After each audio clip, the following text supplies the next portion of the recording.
Until recently, all MySQL installations initially came unsecured, and it was the installer's responsibility to secure it. Now, in an installation from source, it will create a password that you must copy down. If you miss it, you can always restart the server with the Skip Grant Tables option and reset from there. The following assumes that you don't know the root password and have to kill the server. We'll start there and then go into securing accounts. To start with, you need to identify the process ID of the running server. And this is for Unix, Linux, and Mac. And if you have the proper rights, terminate that process. To get the process, run ps ax pipe grep MySQL and look for the desired process. Now type kill followed by the process number and the server should stop.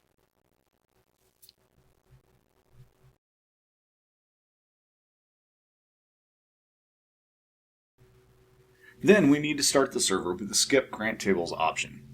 Do that now and then log in. Note that you won't use a password for the root account this time because it loaded up without any of the old user accounts.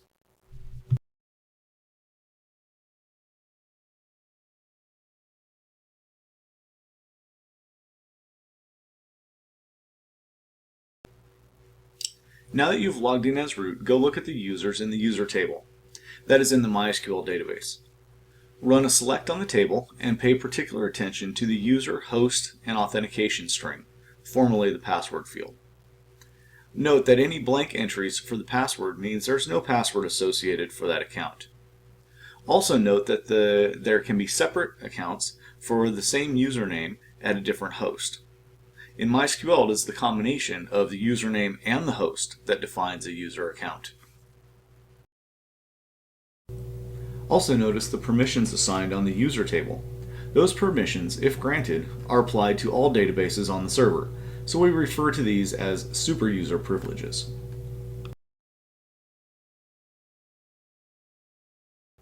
The preferred way to change passwords on existing accounts is with the set password syntax. You can use the syntax to set your own passwords or someone else's. The documentation page shown shows both of these syntaxes. We will just use the syntax for setting our own password for now. Okay, now I'm setting the root password to my password. Then I'll exit and re-enter MySQL, this time using the password option. And there we go, all is good.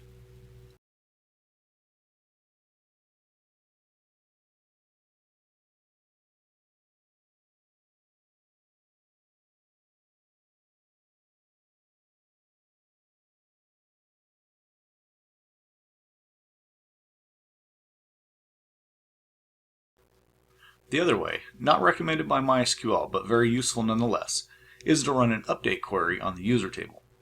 Make sure your where clause is correct on this one. You need to wrap the password in a password function like this. Update user set authentication string equal to password, and here I'm doing it blank password, where user equals root and host equals localhost. Then after running this command, you will need to execute flush privileges because the privileges tables live in a memory table, which is, while the server's running, it's running in RAM, so it's like a temporary holding area. Flushing privileges forces the privilege tables to update the memory table with the new information. I set the root password empty to make a point about this. I will not run the flush privileges, and you'll see that when I go to log in, I still need a password. I'll log in, then run flush privileges, and then next login I won't need a password because the changes have taken effect.